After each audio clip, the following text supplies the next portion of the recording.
अस्सलाम वालेकुम दोस्तों, मेरा नाम है सरफराज और आप देख रहे हैं मिस्टर एस के यूट्यूब चैनल। तो यहाँ पे आपको देखने को मिल जाएगा ग्राफिकेटर।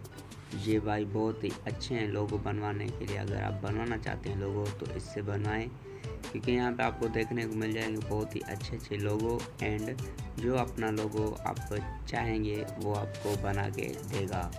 तो इस भाई का नेम है मोहम्मद राहील, ये कराची से है। इसका व्हाट्सअप नंबर भी आपको डिस्क्रिप्शन में मिल जाएगा एंड इंस्टाग्राम की आईडी की जो लिंक होती है वो भी आपको मिल जाएगी। तो सिंपल सा मेथड है, आप जाएं वहाँ पे और इस भाई से रब्ता ज़रूर करें, तो आपको ये बहुत ही कमाल के लोगो बना देगा। एंड जो भी आप कॉफ़ी शॉप के हो या किसी भी प्लेसेस के हो तो आपको logos and portrait vector images बना के देगा। तो उम्मीद करता हूँ दोस्तों आपको एक छोटी सी वीडियो पसंद आई होगी। Check the description for more information.